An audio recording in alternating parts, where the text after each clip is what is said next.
Estaba parado en la entrada del Auditorio Municipal de Valencia el 15 de junio de 2024, cuando mi propio hijo Javier me miró de arriba a abajo, se fijó en mis zapatos gastados con agujeros en la suela, en mi chaqueta raída de hace 15 años, y me dijo delante de 400 personas: «¿Qué haces aquí vestido así?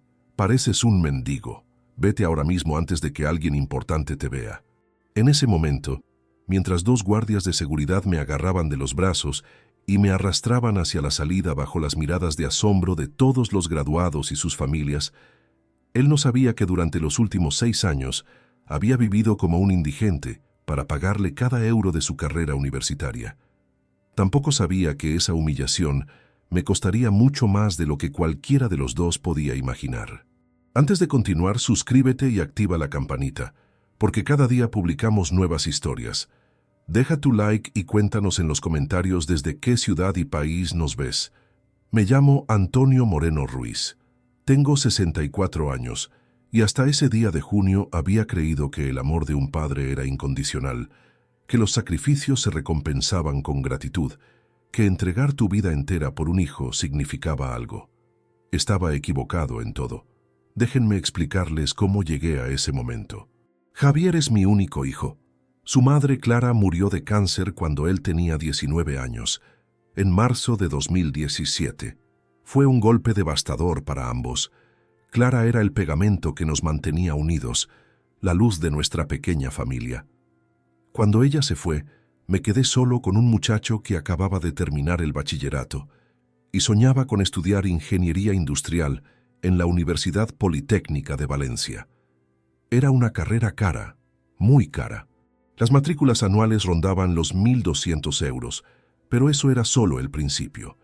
Había que pagar residencia universitaria porque la universidad estaba a 60 kilómetros de nuestro pueblo, Requena, y los viajes diarios eran imposibles con mi horario de trabajo.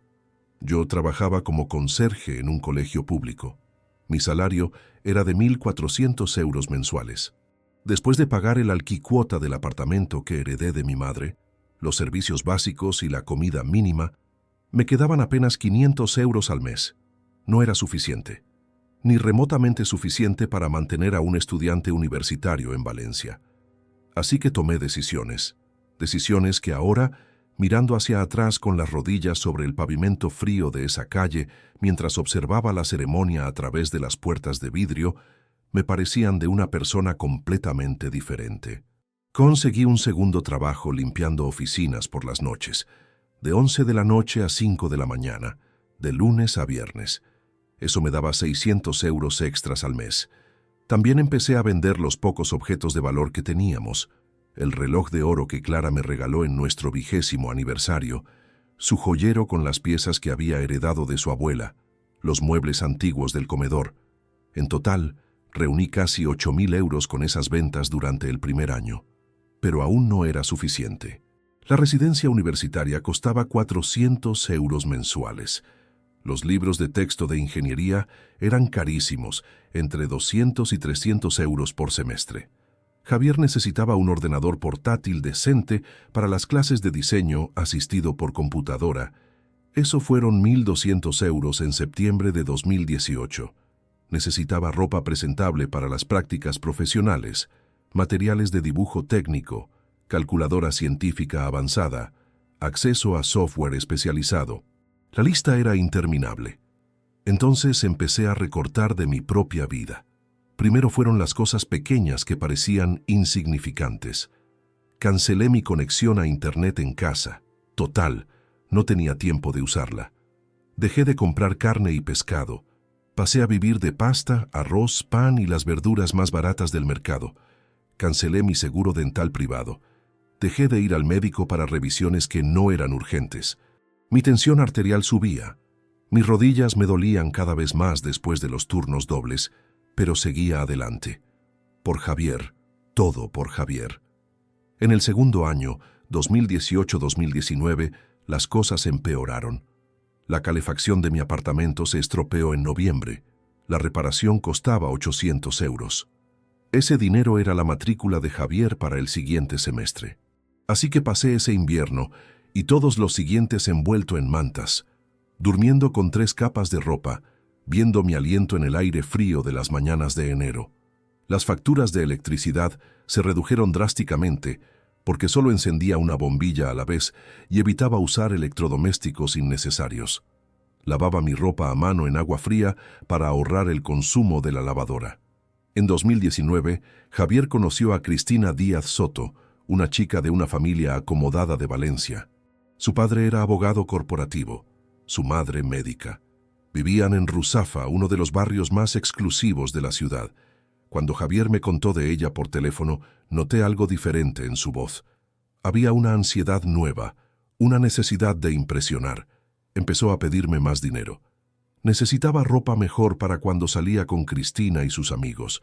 Necesitaba poder invitarla a cenar en restaurantes decentes. No podía aparecer como el pobre del grupo. Yo entendía, o al menos quería entender. Conseguí un tercer trabajo los sábados, limpiando un supermercado después del cierre. 5 horas cada sábado por 120 euros al mes. Mi cuerpo ya me gritaba. Tenía 60 años entonces. Dormía 4 o 5 horas por noche entre semana. Trabajaba 7 días completos cada semana. Pero veía la felicidad en la voz de Javier cuando me llamaba para contarme sobre sus clases, sus proyectos, su vida en la ciudad, y pensaba que valía la pena. Las visitas se hicieron menos frecuentes. Al principio venía a Requena una vez al mes, luego cada 2 meses, después solo en Navidad y tal vez en verano si no tenía planes con Cristina y sus amigos. Cuando venía, yo notaba las diferencias. Su ropa era de marcas que yo ni siquiera reconocía. Llevaba un reloj elegante, zapatos caros. Me hablaba de restaurantes donde una sola cena costaba lo que yo gastaba en comida durante 2 semanas. Y siempre había una razón por la que necesitaba más dinero. Un viaje de estudios a Barcelona. Material extra para un proyecto importante. Un regalo especial para Cristina en su cumpleaños. Yo le transfería el dinero sin hacer preguntas. 400 euros aquí, 300 allá, 500 para las vacaciones de Semana Santa. En 2022, Cristina quedó embarazada. Se casaron rápidamente en septiembre de ese año, una ceremonia pequeña a la que apenas fui invitado. Recuerdo estar sentado en la última fila de la iglesia, con el mismo traje oscuro que había usado en el funeral de Clara 5 años antes, viendo a mi hijo casarse con una chica cuyos padres me miraban como si fuera un objeto incómodo que había que tolerar. Después de la ceremonia, Javier me presentó brevemente a algunos de sus amigos. «Este es mi padre», dijo sin más explicación, sin orgullo, sin calidez. Luego se disculpó rápidamente y se fue a atender a invitados más importantes. Lucas nació en marzo de 2023, mi nieto. Cuando Javier me envió la foto por WhatsApp, lloré durante horas en mi apartamento frío y vacío. Era hermoso, perfecto. Tenía los ojos de Clara. Le pregunté cuándo podría conocerlo. «Ya te avisaremos cuando tengamos tiempo, papá. Ahora estamos muy ocupados adaptándonos». Lo conocí 4 meses después en una visita de 30 minutos a su apartamento en Valencia. Un piso de 3 habitaciones en pleno centro que costaba 1.000 euros mensuales de alquiler, según mencionó Cristina de pasada. Me preguntó cómo podían permitírselo con Javier aún estudiando el último año de su máster. Nadie me dio explicaciones y yo no pregunté. Sostuve a Lucas en mis brazos durante 15 minutos antes de que Cristina dijera que el bebé necesitaba dormir. Durante todo este tiempo, llevaba un registro meticuloso de cada euro que invertía en la educación y vida de Javier. No por desconfianza, sino porque me ayudaba a planificar, a saber cuánto más necesitaba trabajar, cuánto más debía ahorrar. Guardaba cada recibo, cada comprobante de transferencia bancaria, cada factura. Estaban todos organizados por año en carpetas de Manila que mantenía en el cajón inferior de mi escritorio. Cuando sumé todo en mayo de 2024, un mes antes de su graduación, la cifra me dejó sin respiración: 94.000 euros. 6 años de matrículas universitarias. 6 años de residencia. Libros, ordenador, tablet, software, ropa, comidas, transporte, viajes de estudios, salidas con amigos, regalos para Cristina, contribuciones para el bebé, 94.000 euros que había salido de mi trabajo como conserje, de mis turnos nocturnos limpiando oficinas, de mis sábados en el supermercado, de vender todo lo que tenía valor, de vivir sin calefacción, de comer lo mínimo, de no comprarme ropa nueva en 6 años, de no ir al dentista cuando una muela me dolía tanto que no podía dormir. 94.000 euros que representaban cada hora de sueño perdido, cada dolor de espalda ignorado, cada comida saltada, cada invierno tiritando bajo mantas rotas. La invitación a la graduación llegó por correo 2 semanas antes del evento. Era una tarjeta elegante, impresa en papel grueso con letras doradas. Javier Moreno Vega se complace en invitarle a su ceremonia de graduación como ingeniero industrial. Ni siquiera había una nota manuscrita, solo la invitación formal. Pero para mí era todo. Era el momento que había estado esperando durante 6 años, el momento en que todo el sacrificio tendría sentido. No tenía dinero para comprar ropa nueva. Mi único traje, el del funeral de Clara y la boda de Javier, estaba deshilachado en las costuras y olía a humedad, porque lo guardaba en un armario que tenía problemas de filtración. Mis zapatos, los únicos que poseía, estaban tan gastados que la suela izquierda tenía un agujero del tamaño de una moneda de 2 euros. Podía sentir cada piedra del pavimento cuando caminaba. Intenté arreglarlo. 2 días antes de la graduación, llevé los zapatos a un zapatero remendón en Requena. Me miró con lástima. «Don Antonio, estos zapatos ya no tienen arreglo. Necesita unos nuevos». Unos nuevos costaban mínimo 50 euros. Yo tenía 23 euros en mi cuenta bancaria después de pagar las facturas del mes. Así que volví a casa con mis zapatos rotos y decidí que no importaba. Era la graduación de mi hijo. Yo había pagado por ese momento. Tenía derecho a estar allí, sin importar mi apariencia.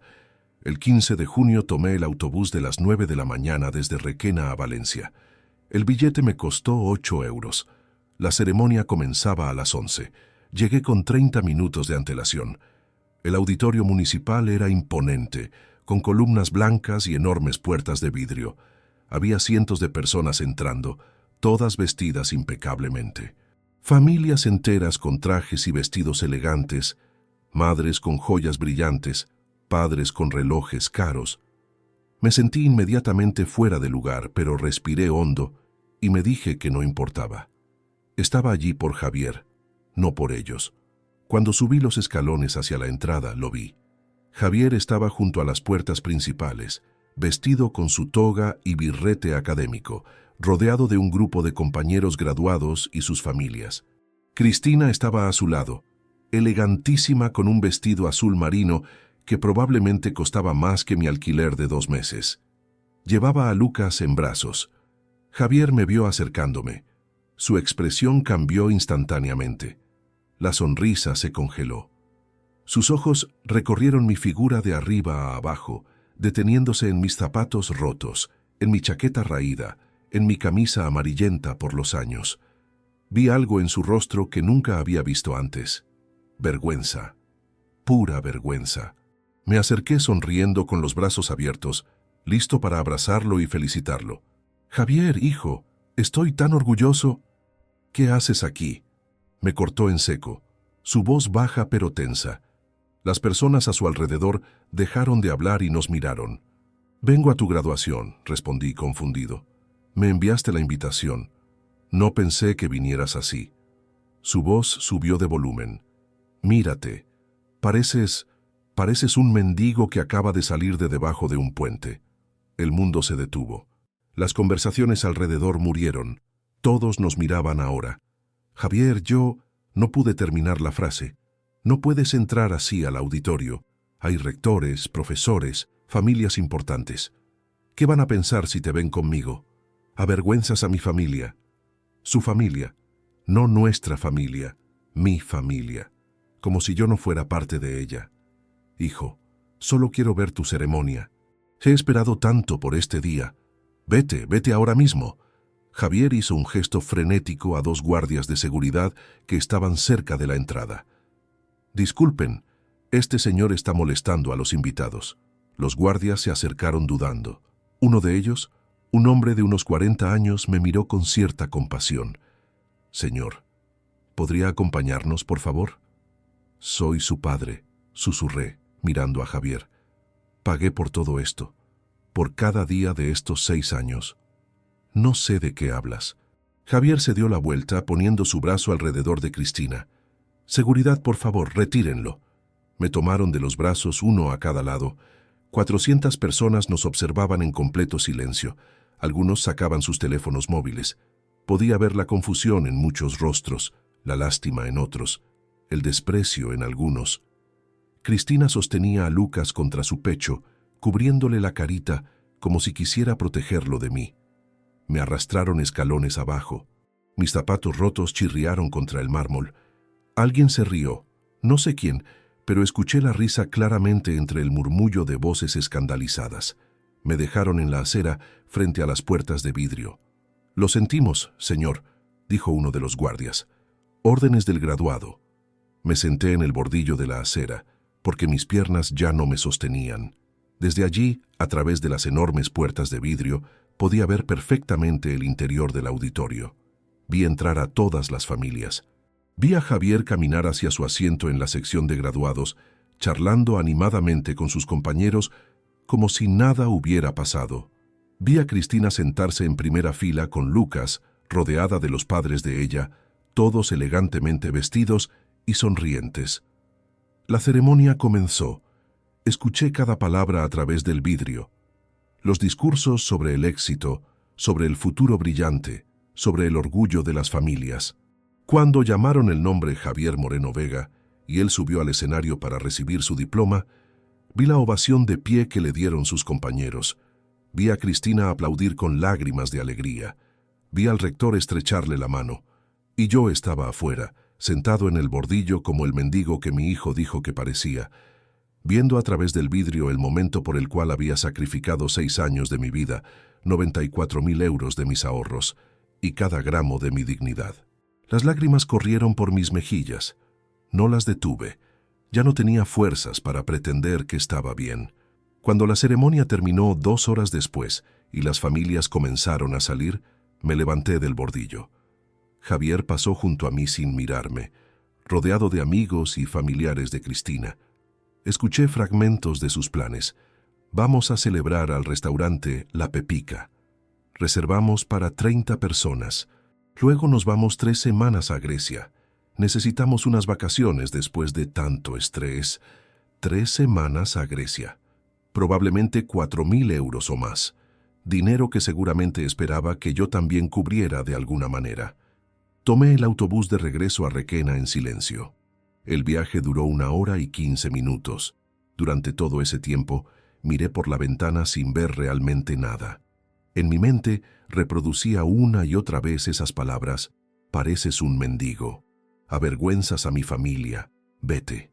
Cuando llegué a mi apartamento frío y vacío a las 4 de la tarde, me senté en el sofá viejo que había comprado de segunda mano hacía 20 años.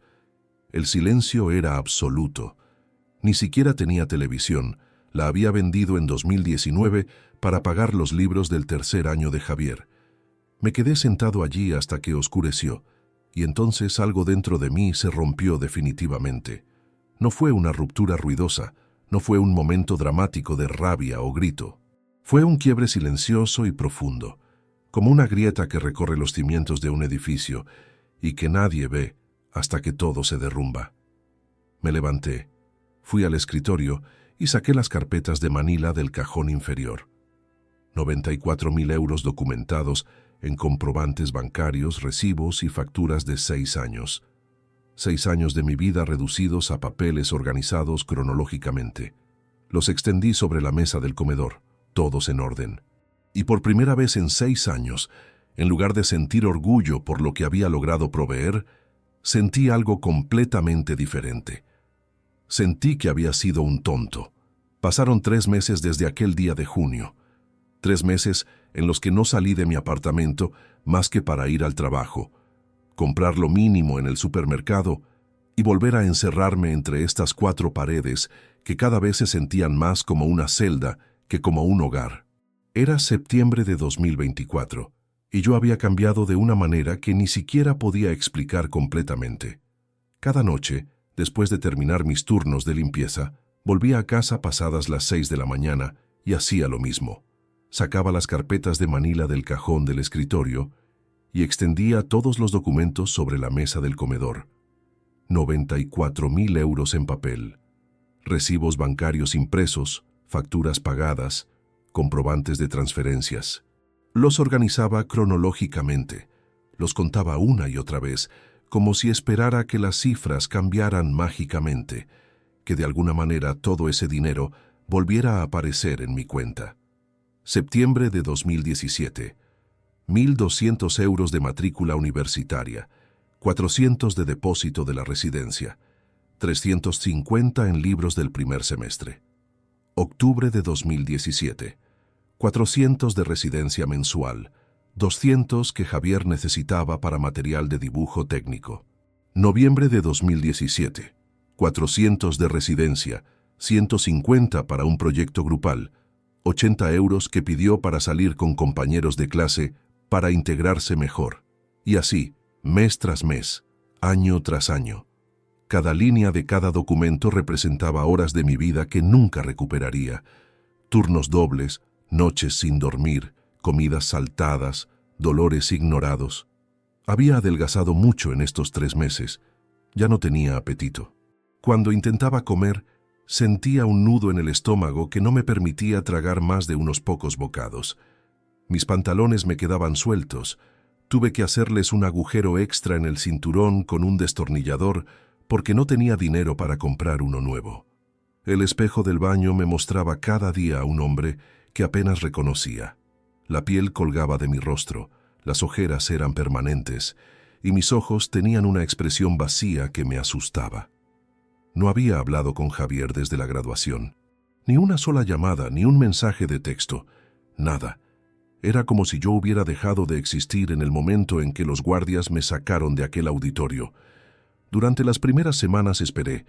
Cada vez que sonaba mi teléfono móvil, pensaba que sería él, disculpándose, explicándome que había sido el estrés del momento, que no había querido decir esas cosas.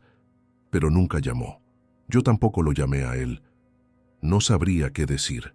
Las palabras «pareces un mendigo» y «avergüenzas a mi familia» resonaban en mi cabeza constantemente, como un disco rayado que no podía detener.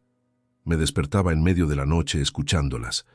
Las oía mientras limpiaba oficinas en la madrugada. Las repetía mentalmente mientras compraba el pan más barato del supermercado. Entonces, el viernes 13 de septiembre a las 6 de la tarde, sonó el timbre de mi puerta. No esperaba a nadie. Nunca recibía visitas. Mi único amigo, Miguel Álvarez Torres, un abogado jubilado que conocía desde hacía 30 años, había intentado visitarme varias veces en estos meses, pero siempre le inventaba excusas. No quería que nadie me viera así, no quería tener que explicar lo que había pasado. Abrí la puerta con cautela, y allí estaba Javier, con Lucas en su cochecito. Mi nieto había crecido desde la última vez que lo vi. Tenía 2 años y 4 meses ahora. Sus mejillas estaban rosadas y sonreía mostrando sus dientes pequeños. Llevaba ropa cara de esas marcas infantiles que cuestan 50 euros por un simple conjunto. «Hola, papá», dijo Javier con una sonrisa casual, como si nos hubiéramos visto ayer, como si los últimos 3 meses no hubieran existido. Ni siquiera mencionó la graduación. Me quedé paralizado en la entrada, sin saber qué decir, qué hacer, cómo reaccionar. «¿Puedo pasar? Necesito hablar contigo de algo importante», continuó Javier, ya empujando el cochecito hacia adentro sin esperar mi respuesta. Lo dejé entrar porque no supe hacer otra cosa. Mi apartamento estaba tal como lo había dejado esa mañana. La mesa del comedor cubierta de documentos, las carpetas abiertas, recibos esparcidos por todas partes.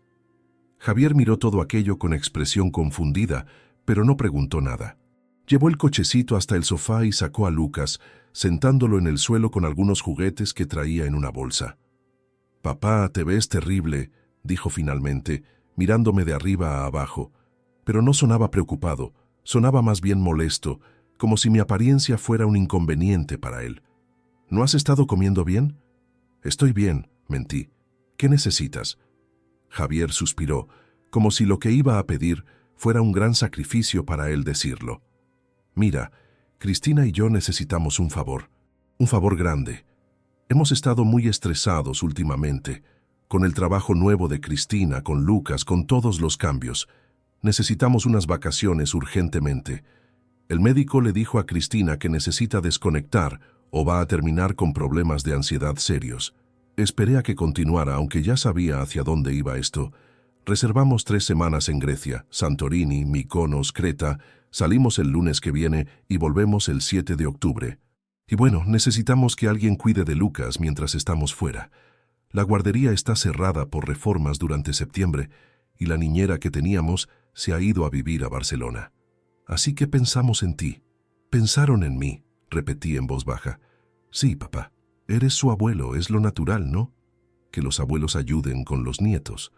Lo dijo como si fuera obvio, como si yo tuviera alguna obligación automática después de haber sido expulsado de su graduación como un perro. 3 semanas, dije, no como pregunta, sino como confirmación de lo que acababa de escuchar. Sí, del 16 de septiembre al 7 de octubre. Te dejaremos todas sus cosas, pañales, comida, ropa. Solo tienes que cuidarlo, darle de comer, bañarlo, las cosas normales. Tú puedes hacerlo. No trabajas tanto ahora, ¿verdad? No trabajaba tanto. Esta frase me golpeó como un puñetazo.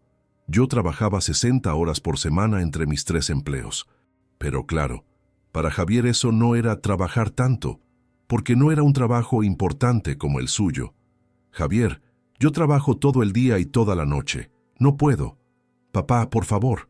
Su tono cambió. Se volvió ligeramente suplicante, pero con un toque de impaciencia.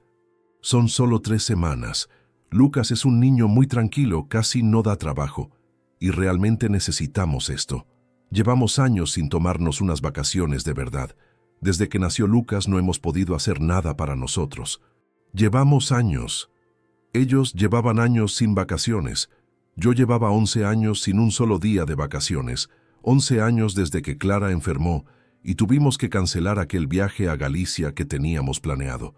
Pero eso, claro, no contaba. ¿Y cuánto cuesta ese viaje a Grecia?, pregunté, aunque no sé por qué lo hice.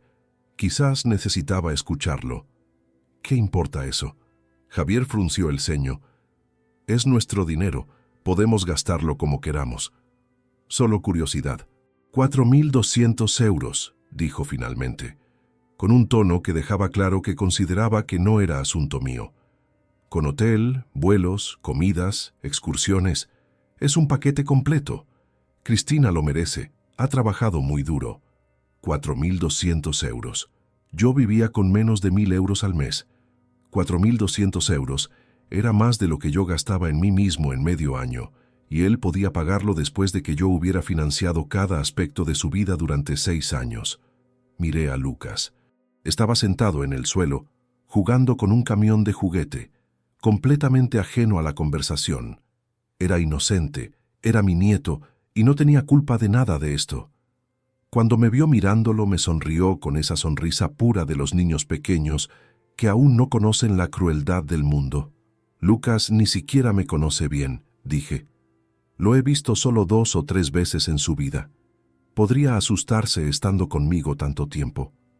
Por eso mismo es buena idea. Así pasan tiempo juntos, crean vínculo. Es tu nieto, papá. Deberías querer pasar tiempo con él. Javier lo dijo como si me estuviera haciendo un favor, como si me estuviera dando una oportunidad preciosa. Había algo en todo esto que estaba completamente torcido, algo que no cuadraba. Mi hijo me había humillado públicamente hace 3 meses.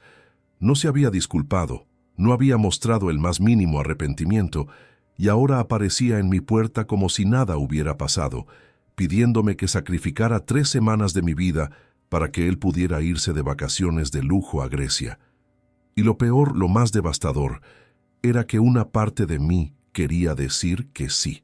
Esa parte patética y desesperada que todavía se aferraba a la esperanza de que tal vez, si hacía esto, si demostraba una vez más que era útil, que era necesario, Javier volvería a verme como su padre. que tal vez esto repararía algo de lo que se había roto aquel día de junio. Javier, sobre la graduación, empecé. Necesitaba hablar de ello, necesitaba escuchar algo, una disculpa, una explicación, cualquier cosa. Papá, eso ya pasó. Me cortó inmediatamente. No hay que darle más vueltas. Ya está. Ahora hablemos del presente. ¿Puedes cuidar a Lucas o no? Ya está. Así de fácil. Como si expulsar a tu padre de la ceremonia más importante de su vida pudiera borrarse con un «ya está». No tengo espacio aquí. Intenté otra excusa, señalando el apartamento pequeño. No hay una habitación para él. Puede dormir en el sofá. Trae su saco de dormir. Está acostumbrado. Papá, de verdad necesito que hagas esto. No tengo a nadie más. Los padres de Cristina están de viaje en Canadá visitando a su hermana, y todos nuestros amigos tienen sus propios hijos que cuidar. Tú eres literalmente mi única opción. Soy su única opción. No soy su primera elección. No soy alguien a quien realmente quiere que cuide a su hijo.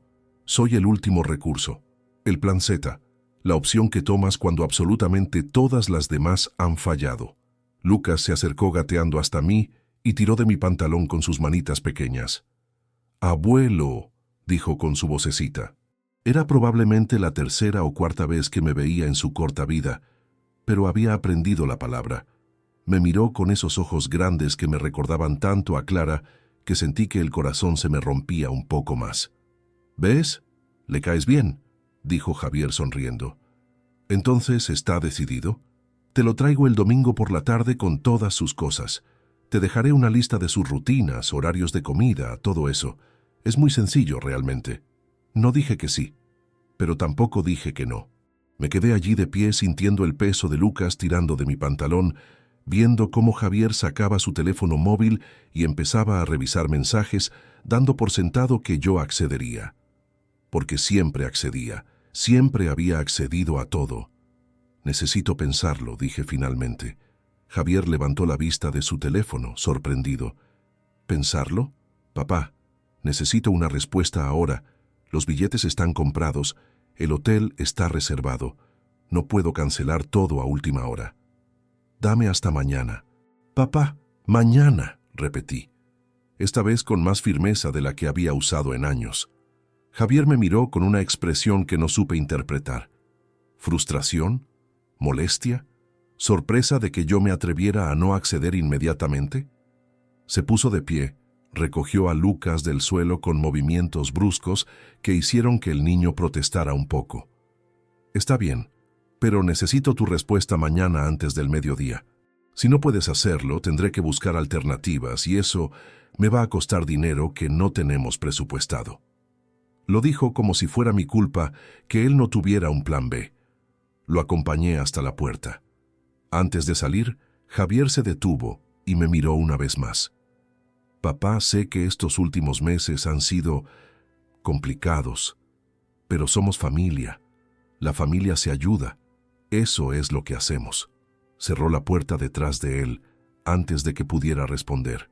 Escuché sus pasos bajando las escaleras, el sonido del cochecito golpeando cada escalón, la puerta del edificio abriéndose y cerrándose.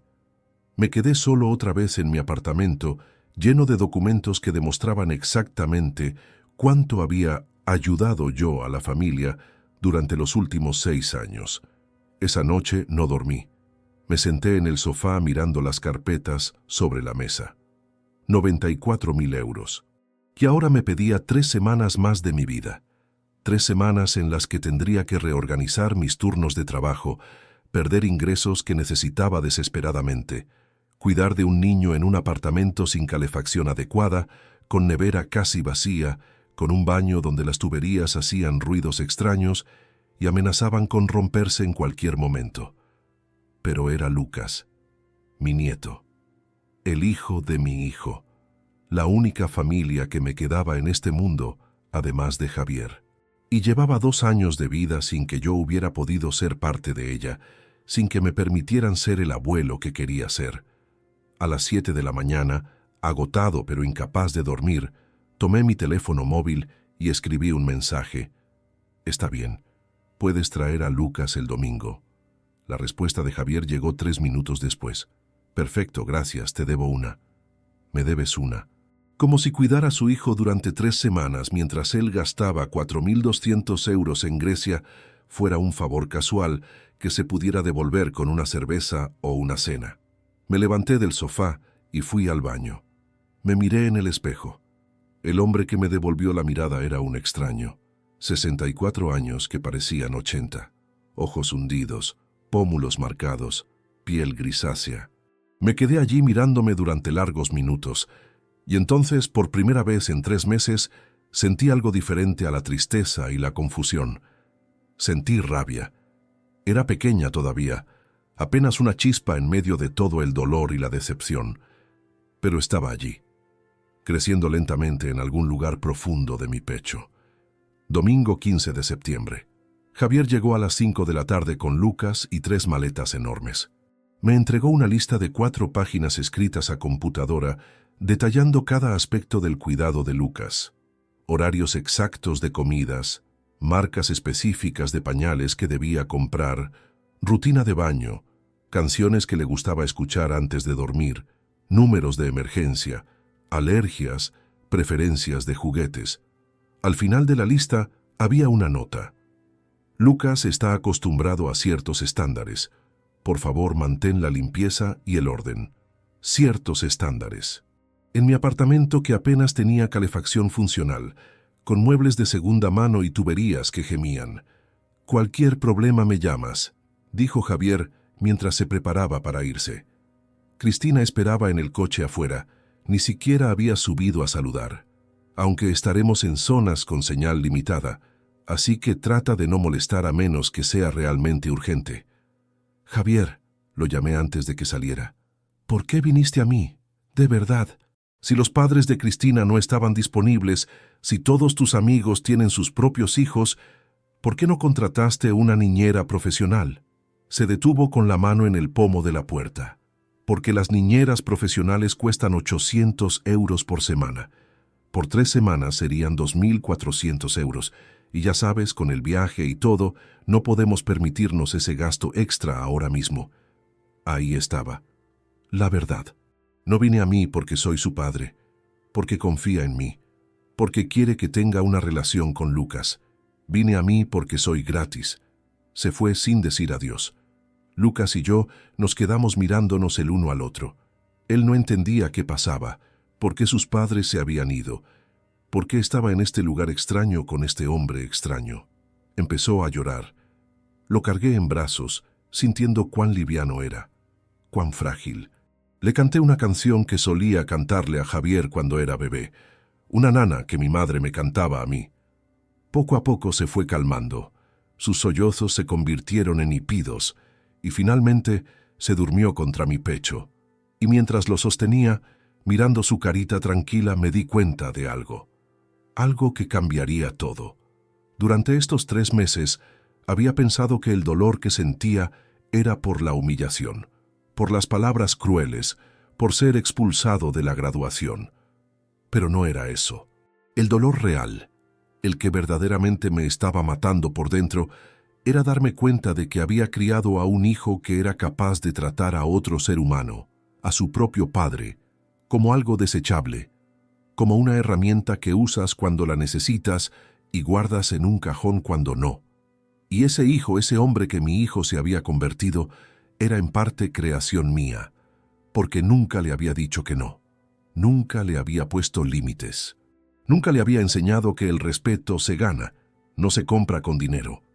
Acosté a Lucas en el sofá, cubriéndolo con la manta más limpia que tenía. Lo observé dormir durante un largo rato. Entonces, tomé una decisión. Iba a cuidar a Lucas durante estas 3 semanas. Iba a hacerlo lo mejor que pudiera con los recursos limitados que tenía. Pero después, cuando Javier regresara bronceado y relajado de su viaje de 4.200 euros a Grecia, algo iba a cambiar. No sabía exactamente qué todavía, pero algo dentro de mí se había despertado. Esa chispa de rabia estaba creciendo, transformándose en algo más fuerte, más claro. Determinación. Las primeras noches con Lucas fueron las más difíciles. Lloraba buscando a sus padres, especialmente a Cristina. No entendía por qué estaba en este lugar extraño, en este apartamento frío que olía diferente a su casa, con este hombre mayor que apenas conocía. Yo tampoco sabía bien qué hacer. Hacía más de 25 años que no cuidaba de un niño tan pequeño, y mi memoria de cuando Javier tenía esa edad estaba borrosa, distorsionada por el tiempo y por todo lo que había pasado después. La primera noche, el lunes 16 de septiembre, Lucas se despertó llorando 4 veces. Cada vez lo cargaba en brazos, caminaba por el pequeño apartamento cantándole las canciones que recordaba, meciéndolo suavemente, hasta que volvía a dormirse. A las 6 de la mañana, cuando finalmente se quedó profundamente dormido, yo estaba completamente agotado. Tenía que estar en el colegio a las 7 para mi turno de conserje. Llamé diciendo que estaba enfermo. Era la primera vez en 6 años que faltaba al trabajo. Pero algo extraño comenzó a suceder durante esos primeros días. A medida que Lucas se iba acostumbrando a mí, a medida que empezaba a reconocer mi voz, mi olor, mi presencia, yo también empecé a cambiar. Cuidar de él me daba un propósito que había perdido hacía meses. Me levantaba cada mañana, no porque tuviera que ir a trabajar, sino porque Lucas me necesitaba. Preparaba su desayuno siguiendo meticulosamente las instrucciones de la lista de Javier: papilla de avena con plátano machacado, leche tibia en su vaso especial con dibujos de dinosaurios. Lo bañaba con cuidado en la bañera vieja, vigilando que el agua no estuviera muy caliente ni muy fría. Le leía los cuentos que Javier había dejado, aunque Lucas no entendía bien las historias todavía, pero le gustaba mirar las ilustraciones y escuchar mi voz. Tuve que hacer ajustes con mis trabajos. Cancelé completamente el turno nocturno de limpieza de oficinas. Eso significaba perder 600 euros al mes, dinero que necesitaba desesperadamente. Pero no podía dejar a Lucas solo por las noches. Negocié con mi jefe en el colegio para trabajar solo medio tiempo durante estas 3 semanas, de 7 de la mañana a mediodía, mientras una vecina del tercer piso, la señora Ramírez, aceptó vigilar a Lucas por 100 euros a la semana. Era una mujer mayor de 72 años, viuda, que pasaba la mayor parte del tiempo en su apartamento viendo televisión. No era ideal, pero era lo único que podía permitirme. Durante la segunda semana, algo hermoso empezó a florecer entre Lucas y yo. Comenzó a llamarme Yayo, su versión infantil de abuelo. Cuando yo llegaba a mediodía del trabajo, él corría hacia mí con sus piernas torpes de niño pequeño, con los brazos extendidos, gritando «Yayo, Yayo», y se lanzaba a mis brazos. Esos momentos me llenaban el pecho de una calidez que había olvidado que existía. Por primera vez en meses, sentía que importaba, que mi existencia tenía valor para alguien. Le enseñaba cosas pequeñas, a contar hasta 5 usando sus deditos. Los nombres de los colores señalando objetos del apartamento. Cantábamos juntos canciones infantiles que yo había aprendido cuando Javier era pequeño. Por las tardes, cuando hacía buen tiempo, lo llevaba al pequeño parque que estaba a 3 calles de distancia. Lo empujaba en los columpios, vigilaba mientras jugaba en el arenero con otros niños, lo sostenía cuando intentaba subir por el tobogán. Esos momentos en el parque me hacían ver con claridad dolorosa todo lo que me había perdido. Javier nunca me había permitido ser parte de la vida de Lucas. No me había invitado a cumpleaños, no me había llamado para contarme sus primeras palabras, sus primeros pasos, ninguno de esos momentos que los abuelos normalmente comparten con sus nietos. Y ahora, durante estas 3 semanas forzadas, estaba descubriendo quién era realmente mi nieto, y él estaba descubriendo quién era yo. Pero también durante estos días, mientras cuidaba de Lucas con todo el amor que tenía, no podía dejar de pensar en Javier, en cómo había llegado hasta aquí, en todas las decisiones que yo había tomado que nos habían llevado a este punto, y cada vez que miraba los documentos sobre la mesa del comedor, los 94.000 euros en papel, sentía esa rabia creciendo lentamente dentro de mí. El miércoles de la segunda semana, 25 de septiembre, Cristina apareció sin avisar. Eran las 3 de la tarde. Yo estaba en el suelo del salón con Lucas, construyendo una torre con bloques de madera, cuando sonó el timbre. Abrí la puerta y allí estaba ella, con ropa deportiva cara, gafas de sol de marca, con aspecto de haber salido directamente del gimnasio. «Hola, Antonio», dijo entrando sin esperar invitación. «Olvidé empacar algunas cosas de Lucas para el viaje. Javier me pidió que pasara a recogerlas antes de que nos vayamos a Mykonos mañana». Se movió por el apartamento como si fuera suyo, abriendo las maletas de Lucas que estaban en la esquina del salón, buscando entre la ropa. Lucas corrió hacia ella gritando «¡Mamá!» y se aferró a sus piernas. Ella lo abrazó distraídamente, sin dejar de revisar las maletas. «¿Cómo va todo?», preguntó sin realmente mirar hacia mí. «Bien, Lucas está bien. Nos estamos adaptando». Eso es bueno». Encontró lo que buscaba, 2 conjunitos de baño para bebé. «Perfecto, con esto ya tenemos todo lo que necesitamos». Se sentó en el sofá para revisar su teléfono móvil, mientras Lucas intentaba llamar su atención, mostrándole la torre que habíamos construido. Ella apenas lo miraba, tecleando algo rápidamente. Entonces dijo, «Voy a usar tu baño, ¿está al final del pasillo?» «Sí». Se levantó dejando su bolso en el sofá, abierto. Escuché la puerta del baño cerrarse. Lucas volvió conmigo para seguir jugando con los bloques. Yo me senté en el sillón al lado del sofá, y desde allí, sin querer, sin buscarlo, vi lo que había dentro del bolso de Cristina. Su tablet estaba encendida. La pantalla brillaba mostrando una conversación de WhatsApp, y aunque sé que no debería haberlo hecho, aunque sé que era invasión de privacidad, no pude evitar leer las primeras líneas que eran claramente visibles. El chat era entre Cristina y Javier. El mensaje más reciente, enviado hace apenas 2 horas, decía, «Ya recogí las cosas de Lucas. Dios, el apartamento de tu padre es peor de lo que recordaba. Huele a humedad y el baño parece de los años 80. No puedo creer que Lucas tenga que estar aquí 3 semanas». La respuesta de Javier, enviada minutos después, «Lo sé, pero ¿qué opción teníamos? Al menos es gratis. Aguanta más un poco, amor. Cuando el viejo finalmente se muera, vendemos ese apartamento y usamos el dinero para la entrada de nuestra casa. He estado mirando propiedades en Ruzafa. Hay un piso de 4 habitaciones que sería perfecto. Con los 185.000 euros que vale el apartamento del viejo más nuestros ahorros, podríamos comprarlo».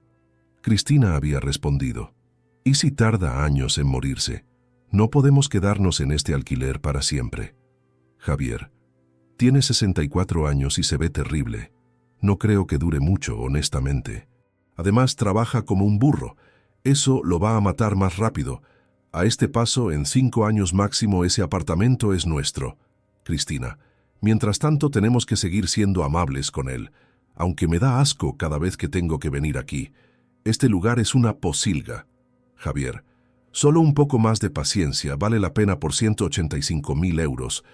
Me quedé completamente paralizado, con los ojos fijos en esa pantalla, leyendo y releyendo esas palabras. Cuando el viejo finalmente se muera, no creo que dure mucho. Este lugar es una posilga. Solo un poco más de paciencia. Mis manos empezaron a temblar. El corazón me latía tan fuerte que podía escucharlo en mis oídos. Lucas me miró preocupado, notando algo diferente en mí. «Yayo», dijo con su vocecita. Escuché el agua corriendo en el baño. Cristina iba a salir en cualquier momento. Sin pensar, tomé mi teléfono móvil del bolsillo y fotografié la pantalla de la tablet.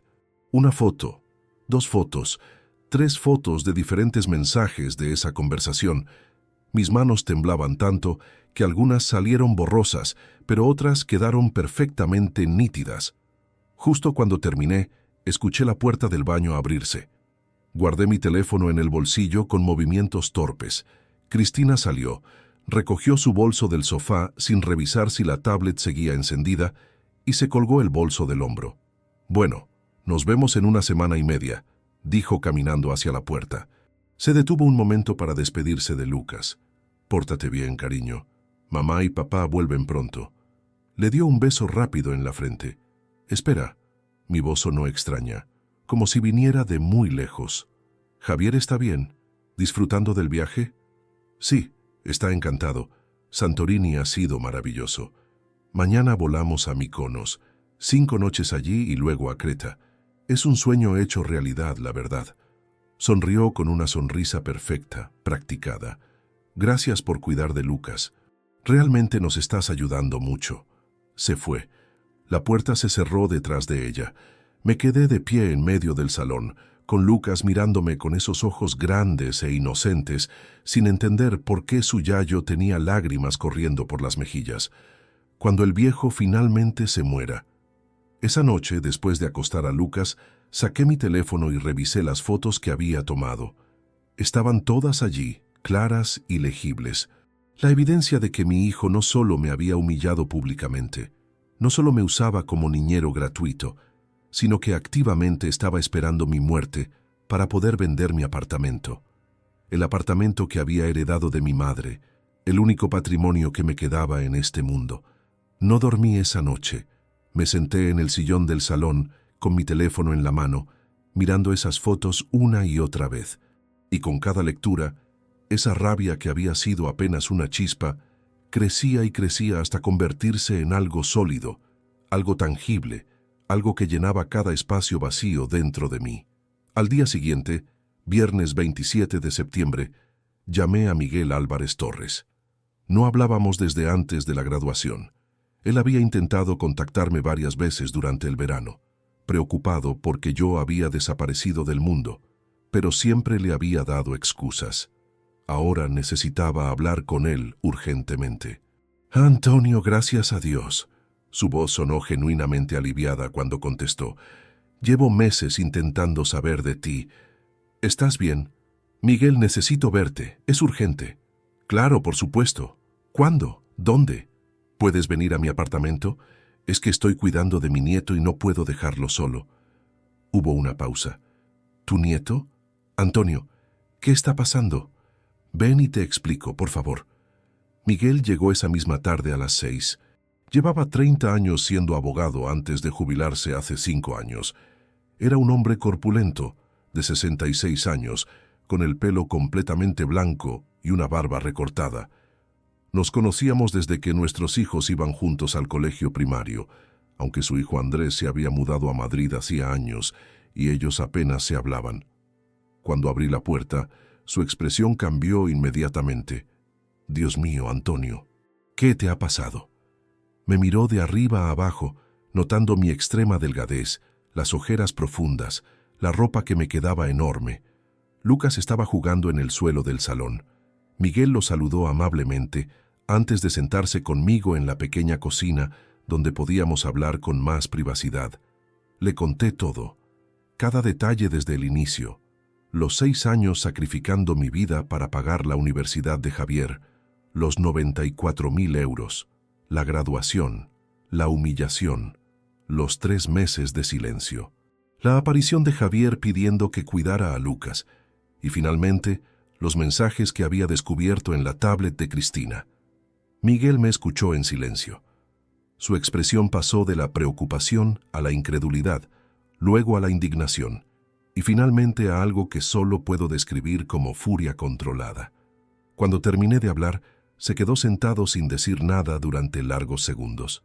«Enséñame las fotos», dijo finalmente. Saqué mi teléfono y se las mostré. Las leyó detenidamente, ampliando la pantalla para asegurarse de cada palabra.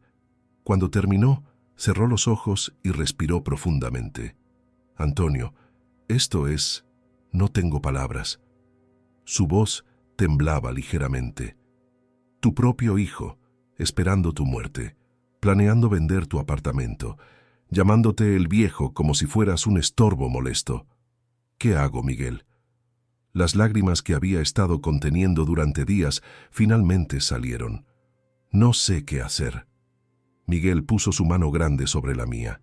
«Primero, respiras. Segundo, entiendes que tú no tienes la culpa de nada de esto. Has sido el mejor padre que pudiste ser, quizás demasiado bueno. Y tercero, tomamos acción. Acción legal. Acción definitiva. Acción legal. Antonio, ese apartamento está a tu nombre, ¿correcto? Sí, lo heredé de mi madre cuando murió en 2009. Está completamente pagado. No tengo hipoteca. Bien. Entonces necesitas protegerlo. Necesitas asegurarte de que cuando tú fallezcas, eventualmente dentro de muchos años espero, ese apartamento no vaya a parar a manos de Javier. ¿Cómo? Modificando tu testamento. Ahora mismo, siendo tu único hijo, Javier es tu heredero legal por defecto. Pero tú puedes cambiar eso. Puedes dejar ese apartamento y cualquier otro bien a quien tú quieras. Una institución benéfica, una fundación, un amigo, lo que sea. La idea me golpeó como un rayo. ¿Puedo desheredarlo? Legalmente es complicado en España desheredar completamente a un hijo. Hay que demostrar causas graves. Pero puedes dejar tu tercio de libre disposición a quien quieras. Eso es un tercio completo de tu patrimonio. Y también hay formas de estructurar el resto para que el impacto sea mínimo para él. Además, Miguel hizo una pausa significativa.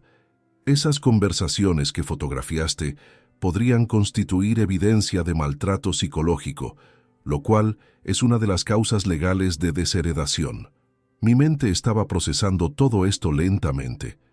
Si hago eso, si cambio mi testamento, él se va a enterar eventualmente. Eso depende de ti. Puedes hacerlo en silencio y que solo se entere cuando ya no estés. O puedes confrontarlo, mostrarle las consecuencias de sus acciones. Quiero confrontarlo. Las palabras salieron de mi boca antes de que pudiera pensarlas. Quiero que sepa que sé lo que dijo, que sé lo que piensa, que sé exactamente quién es. Miguel asintió lentamente. Entonces, preparamos todo con cuidado. Primero modificamos el testamento. Luego organizamos un encuentro formal donde con testigos presentes le presentas la evidencia y le informas de tus decisiones. Tiene que ser algo definitivo, Antonio, sin espacio para manipulación posterior. ¿Puedes ayudarme con todo eso? Por supuesto que sí. Eres mi amigo, y lo que tu hijo te ha hecho es imperdonable. Pasamos las siguientes 2 horas planeando. Miguel tomó notas detalladas, me explicó el proceso legal, las opciones que tenía. También me habló de la necesidad de cortar contacto después de esto, de establecer límites claros, de protegerme emocionalmente. Una pregunta importante, dijo Miguel antes de irse. ¿Qué hay de Lucas? Él es inocente en todo esto. La pregunta me dolió porque era la misma que yo me había estado haciendo. No lo sé, es mi nieto. Lo amo. Pero Javier nunca me va a dejar tener una relación con él después de esto. Probablemente no. Pero Antonio, necesitas entender que no puedes sacrificarte por la posibilidad de ver a tu nieto ocasionalmente. Javier ya demostró que solo te busca cuando te necesita. Esto no va a cambiar. Tenía razón. Lo sabía. Pero dolía. Después de que Miguel se fuera, volví al salón donde Lucas dormía en el sofá. Me senté a su lado y lo observé durante largo rato. Su carita tranquila, sus manitas pequeñas cerradas en puños suaves. Me pregunté si algún día, cuando fuera mayor, sabría la verdad de lo que pasó. Si entendería por qué su yayo desapareció de su vida. Tomé mi teléfono y envié las fotos a Miguel por correo electrónico encriptado, como habíamos acordado. Evidencia segura. Respaldo. La determinación que había sentido después de la graduación, esa chispa de rabia que había ido creciendo, ahora era un fuego completo. No era venganza lo que buscaba, era justicia, era respeto, era recuperar la dignidad que había perdido en aquellos escalones del auditorio. Javier volvería de Grecia en 1 semana y media, bronceado, relajado, lleno de historias de sus vacaciones de ensueño, y yo estaría esperándolo. Ya no como el padre sumiso que siempre decía que sí, sino como un hombre que finalmente había aprendido a decir basta. El lunes 7 de octubre, Javier y Cristina llegaron a recoger a Lucas. Eran las 6 de la tarde. Los escuché subir las escaleras del edificio riendo, sus voces resonando en el hueco de la escalera. Voces relajadas, felices, sin preocupaciones. Voces de personas que acababan de regresar de 3 semanas en el paraíso griego, mientras yo había estado aquí, en este apartamento frío, cuidando de su hijo. Abrí la puerta antes de que tocaran el timbre. Allí estaban, bronceados como había imaginado. Javier llevaba una camiseta nueva de marca, probablemente comprada en alguna boutique de Mykonos. Cristina tenía el pelo más rubio, aclarado por el sol y el agua salada del Mediterráneo. Ambos llevaban gafas de sol caras colgando del cuello. «¡Papá!». Javier entró con una sonrisa amplia como si fuéramos los mejores amigos del mundo. «¿Cómo ha ido todo? ¿Se portó bien, Lucas?». «Lucas se portó perfectamente», respondí con voz neutral. Lucas, al ver a sus padres, corrió hacia ellos gritando emocionado. Cristina lo levantó en brazos, cubriéndolo de besos. «Mi amor, te extrañé tanto. ¿Fuiste bueno con el Yayo?». «Yayo bueno», dijo Lucas señalándome. «Yayo canta». Javier miró alrededor del apartamento, su mirada pasando por encima de las maletas de Lucas que yo había preparado cuidadosamente esa mañana. «Genial, ya tienes todo listo. Eso nos ahorra tiempo. Tenemos que volver a Valencia antes de que oscurezca». No mencionó las 3 semanas. No preguntó cómo habían sido para mí, si había tenido algún problema, si necesitaba algo. Simplemente asumió que todo había estado bien porque así debía estar. «Antes de que se vayan», dije con calma, «necesito hablar con ustedes sobre algo importante». Javier revisaba su teléfono móvil, apenas prestándome atención. «¿Ahora?». «Es que tenemos prisa, papá. Quedamos con los padres de Cristina para cenar a las 8 y el tráfico». «Es importante», interrumpí. «Miguel Álvarez va a venir. Ya está en camino». Eso llamó su atención. Levantó la vista del teléfono. «¿Miguel? El abogado, ¿por qué viene Miguel?». «Porque necesito un testigo para lo que tengo que decirles». La expresión de Javier cambió. La sonrisa relajada desapareció, reemplazada por algo entre confusión y preocupación. «¿Un testigo? Papá, ¿de qué estás hablando? ¿Qué es todo esto?». «Esperen a Miguel. No quiero tener que repetirlo 2 veces». Cristina y Javier intercambiaron miradas. Ella se sentó en el sofá con Lucas en su regazo, claramente incómoda. Javier se quedó de pie, con los brazos cruzados, mirándome como si yo me hubiera vuelto loco. El timbre sonó 5 minutos después. Miguel entró llevando un maletín de cuero. Vestía traje y corbata, su atuendo profesional de abogado. Saludó a Javier y Cristina con un breve movimiento de cabeza, pero sin la calidez habitual. Se sentó en el sillón junto a la mesa del comedor, donde yo había preparado todo cuidadosamente. «Buenas tardes», dijo Miguel con voz formal. «Gracias por quedarse. Lo que don Antonio tiene que comunicarles es de naturaleza legal, y por eso me ha pedido que esté presente como testigo». «¿Legal?». Javier se rió nerviosamente. «Miguel, no sé qué te ha contado mi padre, pero...». «Siéntate, Javier», le ordené. No fue una petición, fue una orden. Mi voz sonó diferente, más firme de lo que había sonado en años. Se sentó lentamente en el borde del sofá, junto a Cristina. Lucas, ajeno a la tensión, jugaba con un juguete en el regazo de su madre. Yo me quedé de pie. Durante 3 semanas había ensayado este momento en mi mente. Había preparado cada palabra, cada revelación. Ahora que había llegado, sentía una calma extraña, casi sobrenatural. «El 15 de junio de este año», comencé, «fui a tu ceremonia de graduación, Javier. Llevaba mi mejor ropa, que admito no era mucho. Estos zapatos», señalé mis pies, «con agujeros en las suelas. Esta chaqueta de hace 15 años. Pero era todo lo que tenía. Cuando llegué al auditorio, me viste y me echaste. Llamaste a seguridad diciendo que había un mendigo molestando a los invitados. Me arrastraron fuera delante de 400 personas. Javier abrió la boca para hablar, pero yo levanté la mano. «No interrumpas. Es mi turno de hablar. Llevo 6 años en silencio, escuchándote, dándote todo lo que pedías. Ahora me escuchas tú». Cerró la boca. Después de esa humillación, volví a casa y me puse a pensar, a revisar, a recordar. Me volví hacia la mesa del comedor y tomé las carpetas de Manila que había organizado meticulosamente. Durante 6 años, desde septiembre de 2017 hasta junio de 2024, pagué cada aspecto de tu educación universitaria y tu vida. Aquí están los comprobantes. Abrí la primera carpeta y empecé a sacar documentos, colocándolos en orden sobre la mesa. Matrícula universitaria, 1.200 euros anuales durante 6 años, son 7.200 euros. Residencia universitaria, 400 euros mensuales durante 72 meses, 28.800 euros. Libros de texto, un promedio de 500 euros por año, 3.000 euros. Ordenador portátil, tablet, software especializado, 4.300 euros. Seguí sacando documentos, leyendo cada cifra, cada gasto. Javier y Cristina me miraban en silencio absoluto. El color había empezado a desaparecer de sus rostros bronceados. Dinero mensual para gastos personales, comida, transporte, salidas. 300 euros mensuales de promedio.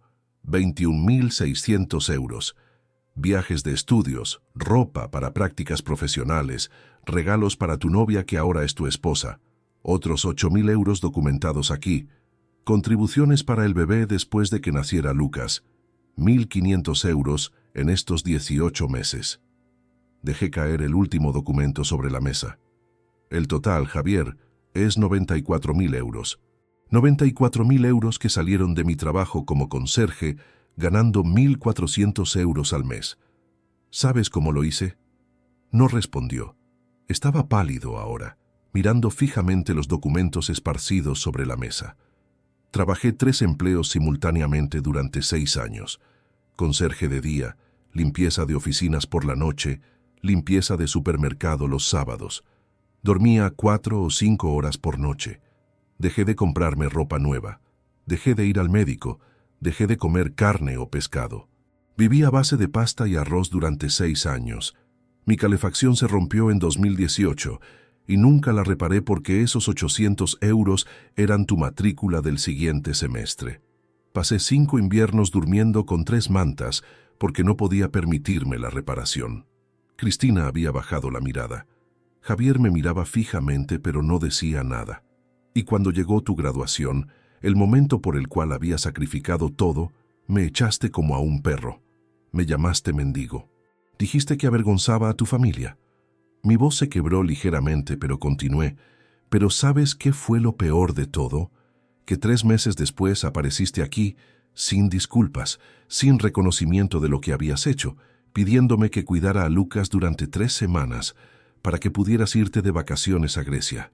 Vacaciones que costaron 4.200 euros, casi 5 meses de mi salario completo. Papá, Javier intentó hablar. Todavía no he terminado. Saqué mi teléfono móvil del bolsillo. El 25 de septiembre, Cristina vino a buscar unas cosas de Lucas. Dejó su bolso en el sofá con su tablet encendida, y yo vi algo que no debía ver. Leí mensajes que no debía leer. La expresión de Cristina cambió instantáneamente. El terror cruzó su rostro. Leí una conversación entre ustedes dos. Desbloqueé mi teléfono y encontré las fotos.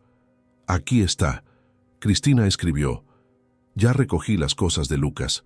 Dios, el apartamento de tu padre es peor de lo que recordaba.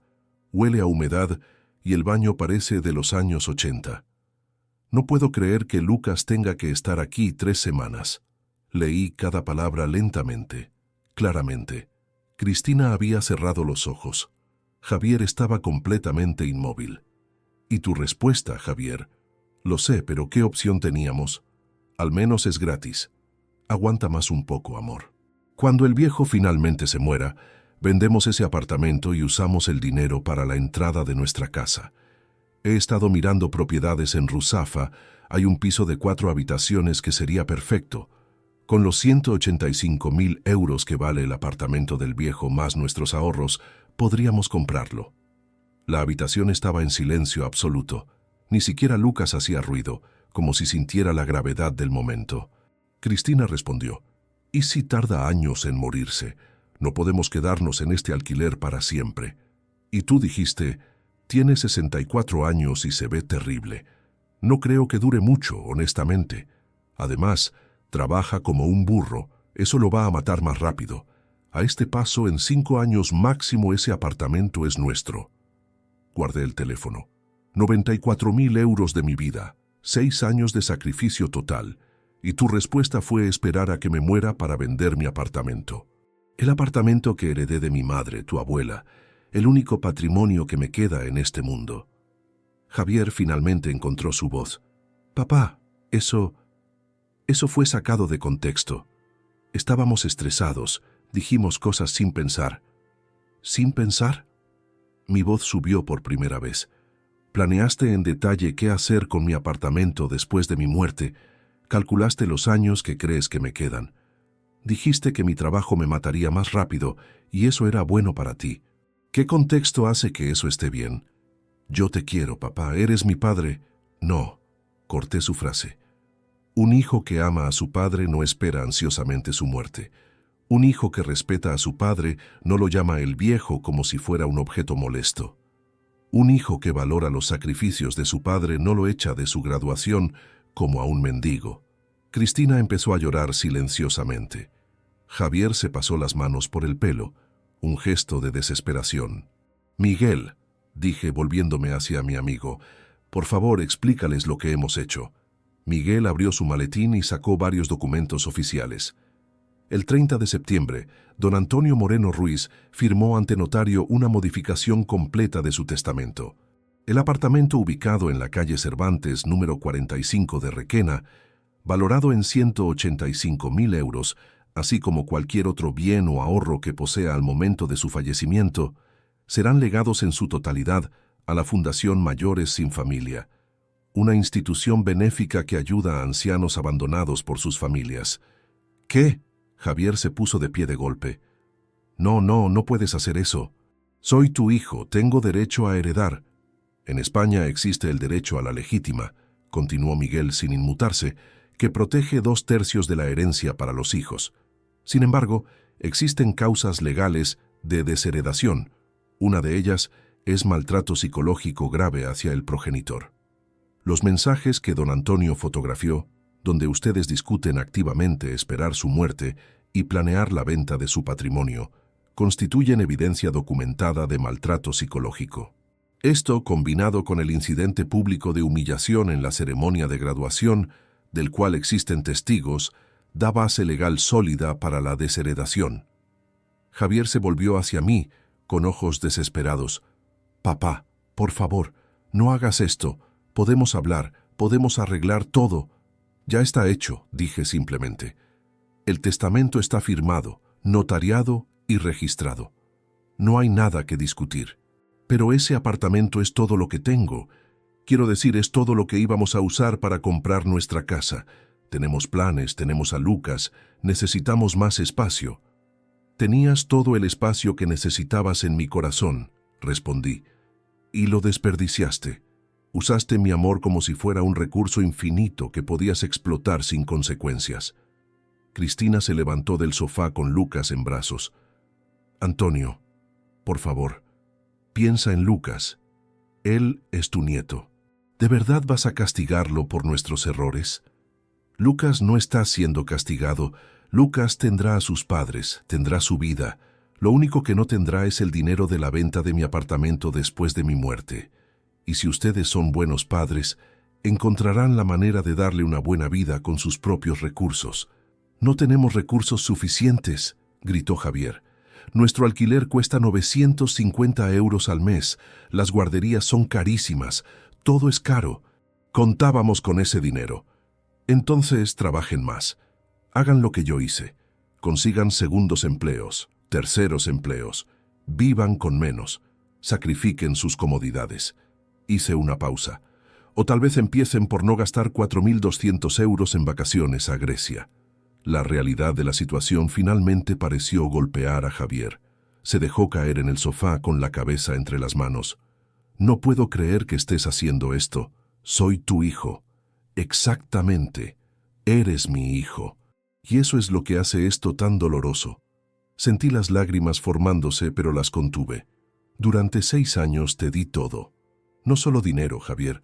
Te di mi salud, mi tiempo, mis sueños, mi futuro.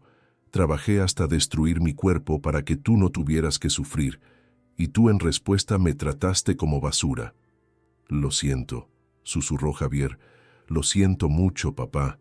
Fui un idiota, fui cruel. Pero por favor, dame otra oportunidad. Puedo cambiar, podemos arreglar esto. No, dije con firmeza. Esta no es solo sobre el dinero o el apartamento, es sobre dignidad, es sobre respeto, es sobre establecer límites que debí establecer hace años. Me volví hacia Miguel. Por favor, entrégales los documentos. Miguel sacó 2 sobres del maletín y se los extendió. Uno contiene copia del Nuevo Testamento. El otro contiene una declaración formal de don Antonio estableciendo que, a partir de hoy, todo contacto entre él y ustedes debe realizarse exclusivamente a través de representación legal. Don Antonio ha decidido cortar relación directa con ustedes de manera permanente. ¿Permanente? Cristina casi gritó la palabra. ¿Nunca más vas a ver a Lucas? ¿A tu propio nieto? Esa pregunta me atravesó como un cuchillo. Durante 3 semanas había cuidado a Lucas. Lo había visto crecer. Había creado un vínculo con él. Decir adiós a eso era la parte más difícil de todo esto. Lucas, dije con voz temblorosa, es inocente y hermoso. Estas 3 semanas con él han sido un regalo. Pero ustedes nunca me permitirían tener una relación real con él. Solo me usan cuando les conviene. No voy a vivir esperando las migajas de afecto que decidan darme cuando necesiten un niñero gratuito. Javier se puso de pie nuevamente. Papá, te lo suplico, no nos hagas esto. Te prometo que voy a cambiar. Voy a ser mejor hijo. Vamos a incluirte en la vida de Lucas. Puedes venir a Valencia cuando quieras. Serás parte de nuestra familia de verdad. Como fui parte de tu graduación. Como he sido parte de los cumpleaños de Lucas que nunca me invitaron. Como fui parte de tu boda, donde me sentaron en la última fila, como si fuera un invitado incómodo. No tenía respuesta para eso. La decisión está tomada, dije con finalidad. Miguel tiene toda mi información de contacto. Si hay algo legal que necesiten comunicarme, pueden hacerlo a través de él. Pero no quiero llamadas, no quiero mensajes, no quiero visitas. Se acabó.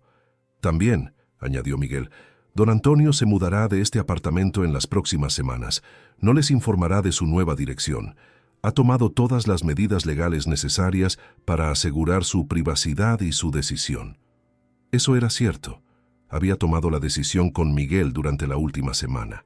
Iba a mudarme a Teruel, una ciudad pequeña a 2 horas de Valencia, donde nadie me conocía y donde podría empezar de nuevo. Javier me miró con ojos llenos de lágrimas. Papá, por favor, no puedes simplemente desaparecer de nuestras vidas. Somos familia. La familia, dije lentamente, se construye con respeto, con amor mutuo, con apreciación, no con explotación y maltrato. Tú destruiste nuestra familia el día que me echaste de tu graduación. Yo solo estoy reconociendo oficialmente lo que ya estaba roto. Cristina recogió las maletas de Lucas con movimientos bruscos. Vámonos, Javier, ya no hay nada más que hablar aquí. Pero Javier no se movía. Me miraba fijamente, como si finalmente estuviera viendo realmente quién era yo, qué había hecho por él, qué había perdido. Papá, su voz se quebró. No hagas esto, por favor. Te necesito. Me necesitabas, corregí. Me necesitabas para pagar tus cuentas, para cuidar a tu hijo gratis, para ser el banco familiar que nunca decía no. Pero nunca me necesitaste como padre. Nunca me valoraste como persona. Y yo ya no puedo vivir así. Finalmente se rindió. Con los hombros caídos, derrotado, se dirigió hacia la puerta. Cristina ya había salido con Lucas. Antes de irse, Javier se detuvo un momento en el umbral. «Vas a arrepentirte de esto», dijo con voz fría. Toda la súplica anterior había desaparecido, reemplazada por algo oscuro. «Vas a terminar solo, viejo y miserable, y entonces vas a desear haber mantenido la relación con tu familia». «Ya estaba solo», respondí. «Lo he estado durante años. La diferencia es que ahora lo acepto en lugar de pretender lo contrario». Se fue. Escuché sus pasos bajando las escaleras, la puerta del edificio cerrándose con fuerza. El silencio que siguió fue absoluto. Miguel puso su mano en mi hombro. «¿Estás bien?» No lo estaba. Me sentía vacío, devastado, como si acabara de cortar una parte de mí mismo. Pero también, extrañamente, sentía algo parecido a la paz. La paz de finalmente haber dicho todo lo que necesitaba decir. La paz de haber establecido límites. La paz de haber escogido mi dignidad por encima del miedo a estar solo. Estaré bien, dije finalmente. Con tiempo, estaré bien. Miguel se quedó conmigo durante horas después, ayudándome a procesar todo, asegurándose de que no hiciera algo impulsivo como llamar a Javier y retractarme de todo. Esa noche, por primera vez en meses, dormí profundamente. Soñé con Clara, mi esposa fallecida. En el sueño ella me sonreía y me decía: «Finalmente aprendiste a valorarte, amor. Estoy orgullosa de ti». Cuando desperté, el sol entraba por la ventana de mi apartamento. Era el comienzo de algo nuevo. No sabía qué me esperaba en el futuro, pero sabía una cosa con certeza. Nunca más permitiría que nadie me tratara como menos de lo que merecía. Había perdido a mi hijo, pero había recuperado algo mucho más importante. Me había recuperado a mí mismo. 2 semanas después de aquella confrontación, el 21 de octubre de 2024, un pequeño camión de mudanzas estaba estacionado frente al edificio de la calle Cervantes, número 45 en Requena. Eran las 7 de la mañana. Había contratado a 2 hombres jóvenes de una empresa de mudanzas económicas por 280 euros.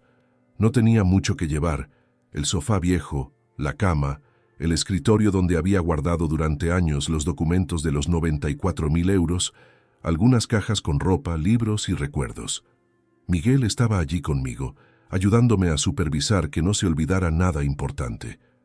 «¿Estás seguro de esto, Antonio?», me preguntó mientras los trabajadores cargaban la última caja. «Una vez que te vayas, Javier sabrá que hablabas en serio». «Eso es exactamente lo que quiero», respondí. «Que sepa que no hay vuelta atrás». Había alquilado un apartamento pequeño en Teruel, en el barrio de San Julián, por 400 euros mensuales. Era modesto, un segundo piso sin ascensor, pero tenía calefacción funcional, ventanas que cerraban bien y un baño renovado. Después de 6 años viviendo en condiciones deplorables, me parecía un palacio. El dinero para la mudanza y los depósitos había salido de los 3.800 euros que tenía guardados desde 2018. Era una herencia pequeña de mi tío Ernesto, que había muerto ese año. Dinero que nunca toqué, porque siempre pensé que debía guardarlo para emergencias. Resultó que esta era la emergencia, mi propia salvación. Antes de irme de Requena para siempre, hice algo que había estado posponiendo. Fui al cementerio donde estaba enterrada Clara. Era la primera vez que la visitaba desde la graduación de Javier. Me senté en el suelo junto a su lápida y le conté todo. Le hablé de la humillación, de los mensajes, de la decisión que había tomado, del testamento, del corte definitivo. «No sé si estarías orgullosa de mí o decepcionada», le dije a la piedra fría con su nombre grabado. «Pero tú siempre me decías que debía aprender a valorarme, que era demasiado blando, demasiado dispuesto a sacrificarme». Bueno, finalmente aprendí. Tardé 64 años, pero lo aprendí. El viento movía las hojas secas alrededor del cementerio. Me quedé allí durante 1 hora, sintiendo por primera vez en meses que podía respirar completamente. Llegué a Teruel a las 3 de la tarde. Los trabajadores de la mudanza descargaron todo en mi nuevo apartamento y se fueron. Me quedé solo, mirando las cajas apiladas, los muebles distribuidos sin orden en el espacio vacío. Era un comienzo pequeño y humilde, pero era mío. Esa noche dormí en mi cama en el nuevo apartamento. Las ventanas daban a una calle tranquila donde apenas pasaban coches. No escuchaba los ruidos del edificio viejo de Requena, las tuberías gimiendo, los vecinos discutiendo. Solo silencio. Paz. Al día siguiente comencé a organizar mi vida. Había renunciado a mis 3 trabajos en Requena antes de irme. Ahora necesitaba encontrar algo aquí, pero algo razonable, algo que no me matara. Tenía 64 años y mi cuerpo estaba destruido por 6 años de trabajo excesivo. No podía seguir ese ritmo. Encontré trabajo a tiempo parcial en una residencia de ancianos llamada Hogar Santa Teresa, a 10 minutos caminando de mi apartamento. Necesitaban personal de mantenimiento para trabajos ligeros, cambiar bombillas, pequeñas reparaciones, mantener los jardines. El salario era de 800 euros mensuales por 4 horas diarias, de lunes a viernes. No era mucho, pero combinado con mi pequeña pensión anticipada que había solicitado, sumaba 1.100 euros al mes. Era suficiente para vivir modestamente. Mientras tanto, en Valencia, las consecuencias de mi decisión comenzaban a manifestarse. Miguel me mantenía informado. El jueves 24 de octubre, 3 días después de mi mudanza, Javier fue a Requena buscándome. Tocó la puerta de mi antiguo apartamento durante 20 minutos. Los vecinos le dijeron que me había mudado sin dejar dirección. Según me contó Miguel después, Javier tuvo un ataque de pánico en la calle, hiperventilando, hasta que alguien llamó a una ambulancia. Lo llevaron al hospital donde le diagnosticaron crisis de ansiedad aguda. Cuando escuché esto, sentí una punzada de dolor. Seguía siendo mi hijo y una parte de mí, la parte débil que había permitido todo este abuso durante años, quería llamarlo, consolar, arreglar. Pero otra parte de mí, la parte que había crecido durante estos meses, me recordaba: él te llamó el viejo. Él planeó vender tu apartamento. Él te echó de su graduación. Él nunca se preocupó por tu salud o tu dolor. Javier empezó a bombardear a Miguel con mensajes.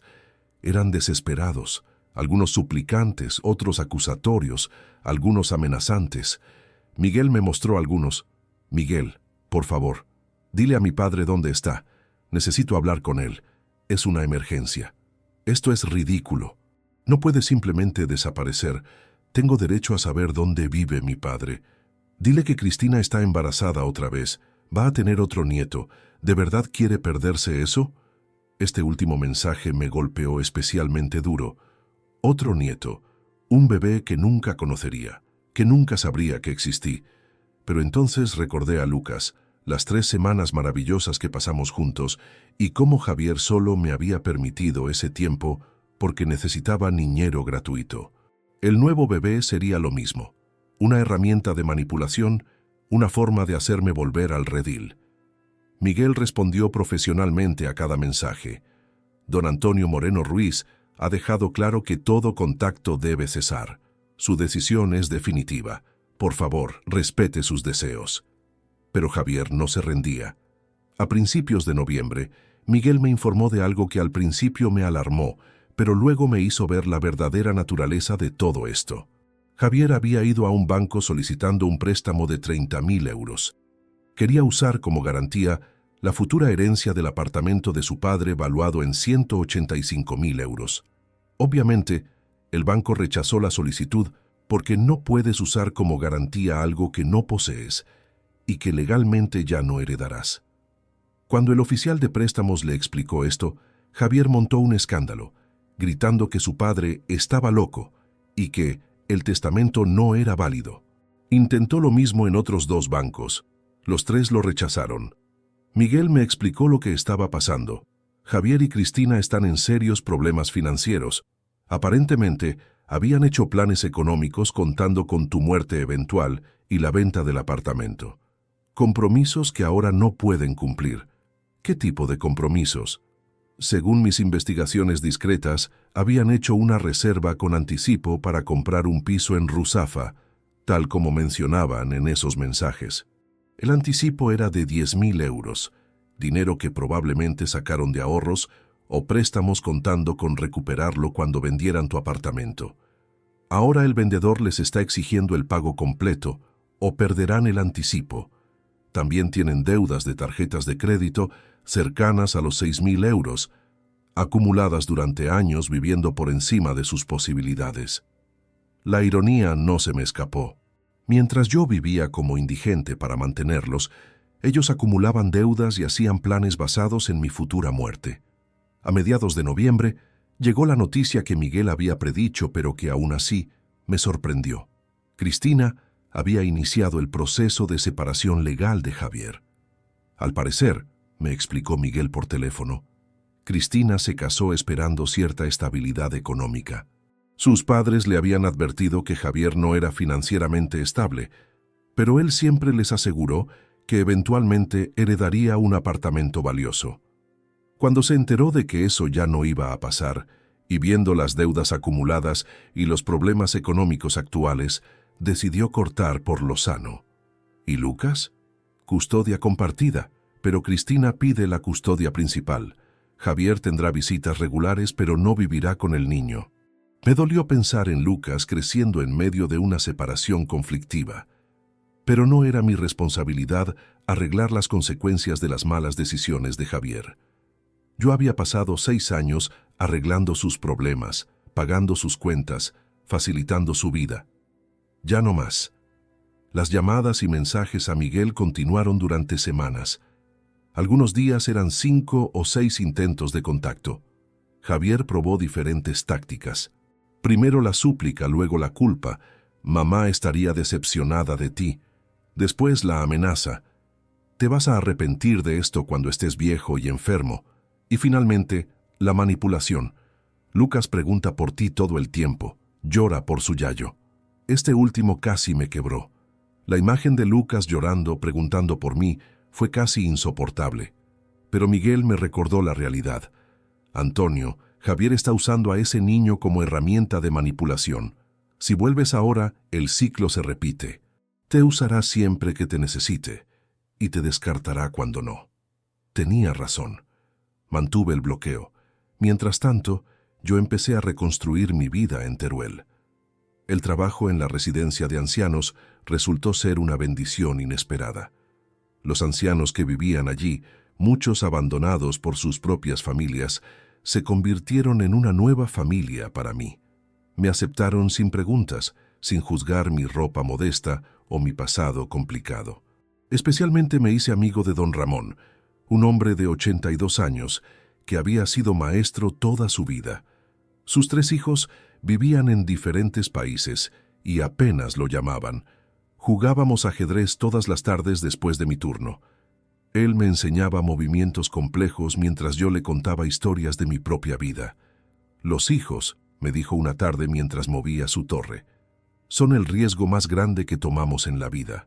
Les damos todo, esperando que nos devuelvan aunque sea una fracción, y a veces no recibimos nada. Pero no podemos vivir amargados. Tenemos que encontrar significado en otro lado. También empecé a asistir a un grupo de apoyo para padres mayores con relaciones familiares rotas. Se reunían cada martes en un centro comunitario.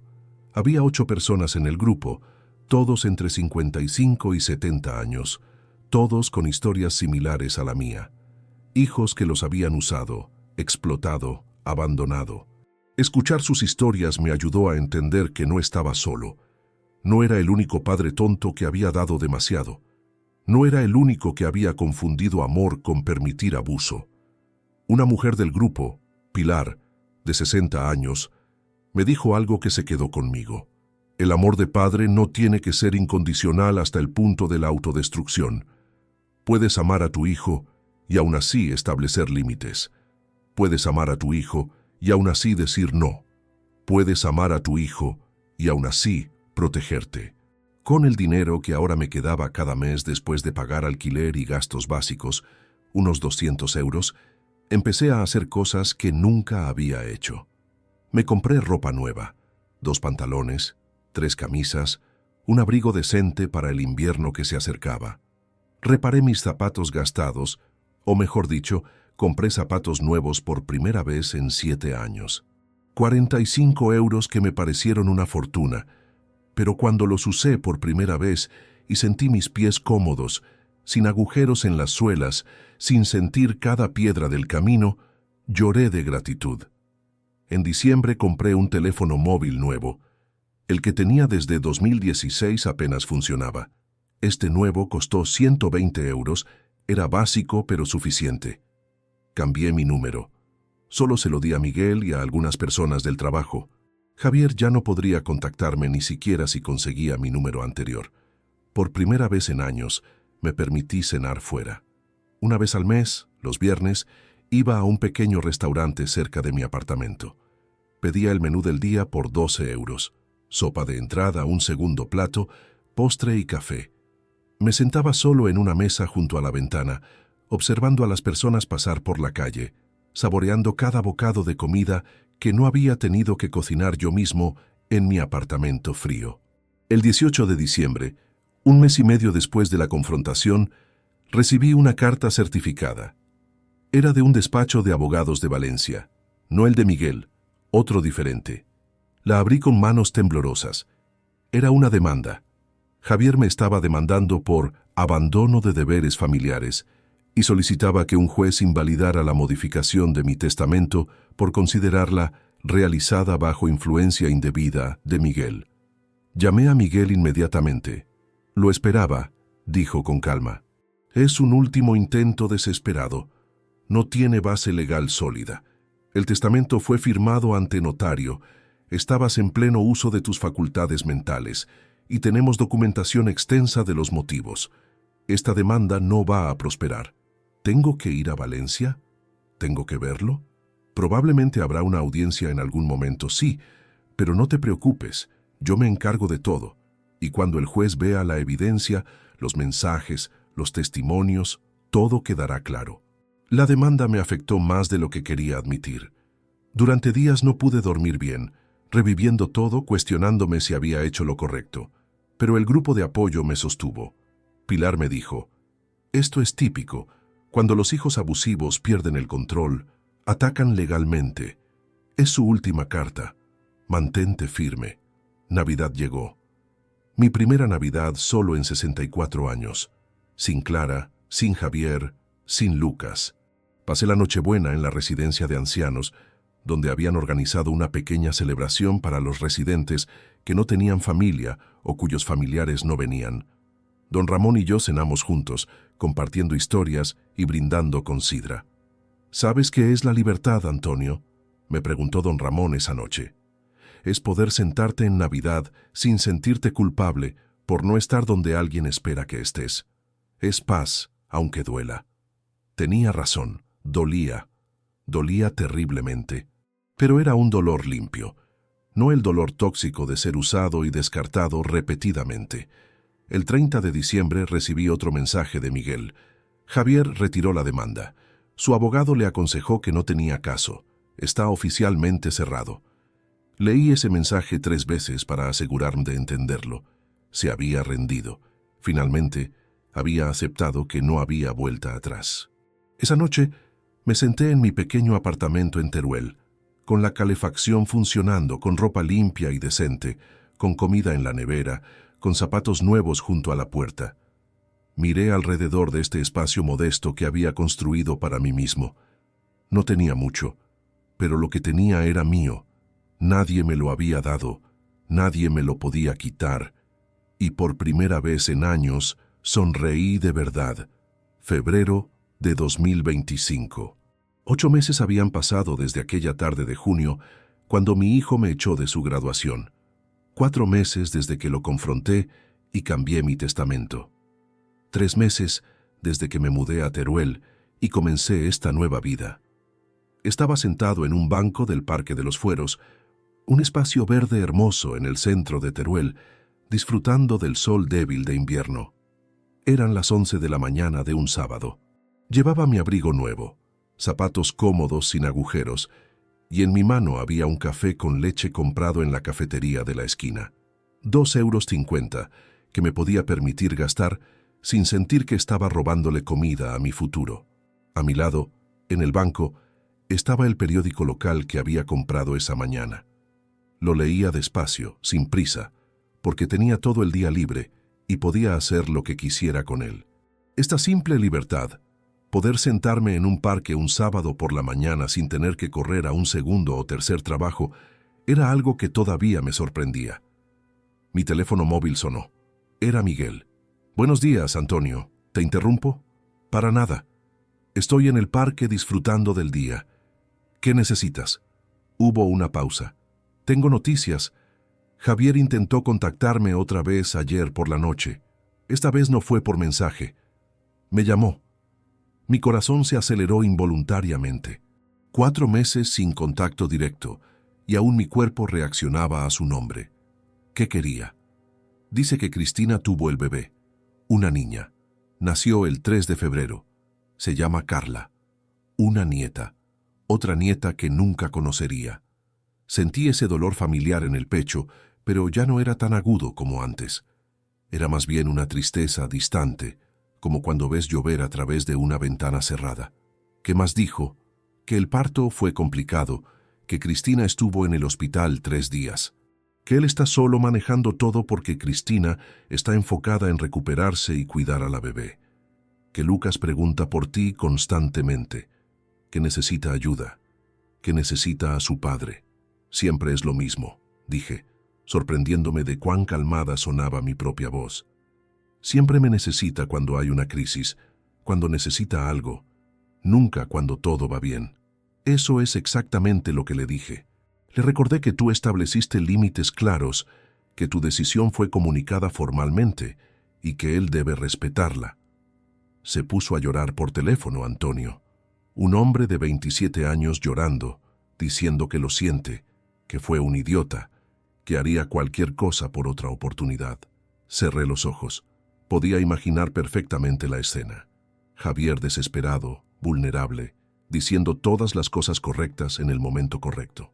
Parte de mí quería correr a Valencia, abrazarlo, decirle que todo estaba bien, que podíamos empezar de nuevo. Esa parte era la misma que había permitido 6 años de abuso silencioso. ¿Le respondiste algo? Le dije que transmitiría el mensaje, pero que no esperara respuesta. Le recordé que las decisiones legales siguen en pie y que tu nueva dirección y número de teléfono seguirán siendo privados. También le mencioné que cualquier intento de localizarte físicamente, sin tu consentimiento, podría constituir acoso. Gracias, Miguel. No sé qué haría sin ti. Eres mi amigo, Antonio. Y viendo cómo has florecido estos meses, sé que tomaste la decisión correcta, por más dolorosa que sea. Después de colgar me quedé sentado en ese banco durante largo rato. Pensé en Carla, esa bebé que acababa de llegar al mundo y que nunca sabría que su abuelo existió. Pensé en Lucas, que según Javier preguntaba por mí. ¿Era verdad? ¿O era otra manipulación? A estas alturas ya no sabía qué creer. Pero entonces recordé algo que Pilar del grupo de apoyo me había dicho hacía semanas. El amor verdadero hacia tus nietos a veces significa protegerlos del ciclo de abuso. Si vuelves y permites que Javier siga usándote, les enseñas que ese comportamiento está bien. Les enseñas que las personas pueden tratarse así. A veces, amar significa alejarse. Esa tarde trabajé en el jardín de la residencia de ancianos. Aunque era sábado y no era mi turno, había ofrecido voluntariamente ayudar a preparar los parterres para la primavera. Don Ramón salió a observarme trabajar, sentado en su silla de ruedas con una manta sobre las piernas. «Te ves diferente que cuando llegaste», comentó, más ligero, como si hubieras dejado caer un peso enorme. «Así es como me siento», admití mientras removía la tierra. He cargado ese peso durante tanto tiempo que ya no recordaba cómo era vivir sin él. ¿Te arrepientes de tu decisión? Lo pensé honestamente antes de responder. Hay momentos en que duele terriblemente. Momentos en que pienso en mis nietos creciendo sin mí. Pero no me arrepiento. Por primera vez en mi vida adulta, estoy viviendo para mí mismo. Estoy aprendiendo quién soy cuando no estoy definido por ser el padre que da todo sin recibir nada. Don Ramón asintió sabiamente. Mi hijo mayor, el que vive en Argentina, no me ha llamado en 3 años. Al principio me destrozaba, pero luego entendí que yo había hecho todo lo que podía. El resto dependía de él. No podemos forzar a nuestros hijos a ser las personas que necesitamos que sean. Esa noche, en mi apartamento, hice algo que había estado evitando. Saqué una caja pequeña del armario. Dentro había fotos de Javier de cuando era niño, bebé, primer día de colegio, cumpleaños, momentos familiares con Clara. Las miré una por una, permitiéndome sentir la nostalgia, el dolor, la pérdida. Ese niño en las fotos era mi hijo. Lo amaba con todo mi corazón. Había sido dulce, curioso, cariñoso. ¿En qué momento se transformó en el hombre que me llamó mendigo? Había sido mi culpa. Le había dado demasiado enseñándole que podía tomar sin dar. O simplemente las personas cambian y a veces ese cambio nos aleja de quienes amamos. No tenía respuestas definitivas. Probablemente nunca las tendría. Pero lo que sí sabía era esto. Yo había hecho lo mejor que pude con las herramientas y el conocimiento que tenía en cada momento. No había sido perfecto, pero había sido auténtico en mi amor. Si Javier no podía valorar eso, si había elegido verme como un recurso en lugar de como una persona, esa era su elección, no mi fracaso. Guardé las fotos de vuelta en la caja, no las tiré, no las destruí, simplemente las puse en su lugar, reconociendo que eran recuerdos de un tiempo que ya no existía. En marzo empezó la primavera. Teruel se llenaba de flores y los días se alargaban. Yo había establecido una rutina que me traía paz. Trabajo en la residencia por las mañanas, comida sencilla en mi apartamento, caminatas por la tarde, grupo de apoyo los martes, cenas ocasionales en el restaurante los viernes, ajedrez con don Ramón siempre que podía. También había empezado a hacer algo nuevo. Ahorraba. Por primera vez en 6 años, al final de cada mes, me quedaba dinero. No mucho, 100 o 150 euros, pero era mío. Lo ponía en una cuenta de ahorros que había abierto. No tenía planes específicos para ese dinero. Simplemente me gustaba saber que estaba ahí, que tenía un colchón, que si algo pasaba, no estaría completamente desprotegido. Una tarde de mediados de abril recibí una carta, no de Javier, sino de la Fundación Mayores Sin Familia, la institución benéfica a la que había dejado mi apartamento en el testamento. Me escribían para agradecerme mi futura donación y explicarme más sobre su trabajo. Ayudaban a ancianos abandonados, les proporcionaban vivienda, cuidados, compañía. Leyendo sobre su labor, sentí que mi decisión había sido correcta. Cuando ya no estuviera, mi apartamento serviría para ayudar a personas como don Ramón, como los ancianos de mi residencia, como yo mismo podría haber terminado si no hubiera tomado estas decisiones. En mayo, algo inesperado sucedió. Estaba en el mercado de Teruel comprando verduras cuando una mujer se me acercó. Tenía unos 60 años, pelo gris corto, sonrisa amable. «Disculpe, ¿es usted Antonio Moreno?» Mi primer instinto fue pánico. ¿Me había encontrado Javier? ¿Había enviado a alguien? Sí, respondí cautelosamente. Me llamo Rosa Navarro. Soy voluntaria en la Fundación Mayores Sin Familia. Vi su nombre en nuestra lista de futuros benefactores y quería conocerlo personalmente para agradecerle. Me relajé. No hay nada que agradecer, es solo un apartamento. Solo un apartamento, repitió con una sonrisa triste. Para nosotros representa un hogar para alguien que no tiene ninguno. Representa dignidad para alguien que la perdió. No es poca cosa. Hablamos durante unos minutos. Me contó sobre casos específicos de ancianos que habían ayudado, historias que resonaban profundamente conmigo porque fácilmente podría haber sido mi historia. Ancianos expulsados de sus propias casas por hijos codiciosos. Ancianos que habían dado todo y quedaron con nada. Ancianos que murieron solos y olvidados. Usted tomó una decisión valiente, me dijo antes de despedirse. No muchas personas pueden establecer esos límites con sus propios hijos. Espero que encuentre paz en ella. La estoy encontrando, le aseguré. Poco a poco, pero la estoy encontrando. Junio llegó. Un año exacto desde la graduación. El 15 de junio de 2025 me desperté y reconocí la fecha inmediatamente. Hace exactamente un año, estaba siendo arrastrado fuera de un auditorio, humillado frente a cientos de personas, sintiendo que mi mundo se derrumbaba. Me levanté, me preparé un desayuno decente y decidí hacer algo simbólico. Fui a una pequeña joyería en el centro de Teruel y compré algo que nunca pensé que podría permitirme. Un reloj de pulsera. No era caro, 140 euros, pero era nuevo, funcional y mío. Reemplazaba el viejo reloj que había vendido años atrás para pagar los gastos de Javier. Mientras el joyero ajustaba la correa a mi muñeca, me miré en el espejo de la tienda. El hombre que me devolvió la mirada ya no era el mismo que había sido hace un año. Había ganado peso saludable, las ojeras habían disminuido, había cierta luz en los ojos que no estaba antes. Seguía siendo un hombre de 65 años, con arrugas y pelo gris, pero era un hombre que se veía vivo. Esa noche Miguel me llamó. «Antonio, tengo que contarte algo. Javier me contactó de nuevo. Mi estómago se tensó. ¿Qué quiere ahora? Dice que va a escribirte una carta final, como él la llamó. Dice que no espera respuesta, que solo necesita que la leas. Me pidió tu dirección en Teruel. Espero que no se la hayas dado. Por supuesto que no. Pero le dije que si envía la carta a mi oficina, yo te la haré llegar. Con tu permiso, claro. Lo pensé. ¿Quería leer lo que Javier tenía que decir? ¿O solo serían más manipulaciones, más intentos de hacerme sentir culpable? Si llega, envíamela, decidí finalmente. Pero no le confirmes si la leí o no. La carta llegó una semana después, el 22 de junio.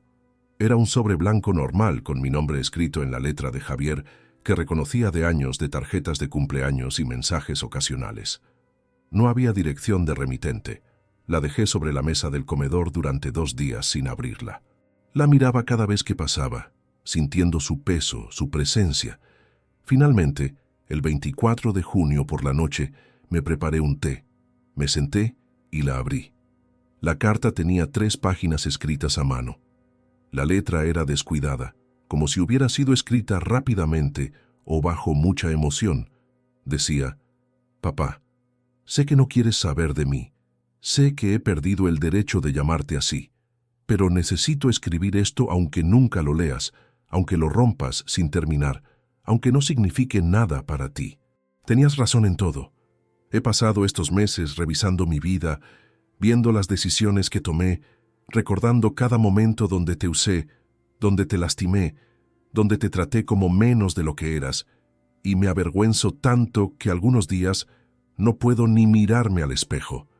Cuando nació Carla, sostuve a esa bebé diminuta en mis brazos y pensé, si ella crece y me trata como yo te traté a ti, me moriría. Si algún día me llama viejo, si espera mi muerte para tomar lo que construí, si me echa de momentos importantes de su vida, no podría soportarlo. Y entonces entendí, realmente entendí, lo que te hice. Mamá estaría tan decepcionada de mí. Ella siempre decía que eras demasiado bueno, demasiado generoso, que yo debía cuidarte tanto como tú me cuidabas. Y yo no lo hice. Tomé y tomé hasta que no quedó nada de ti que tomar.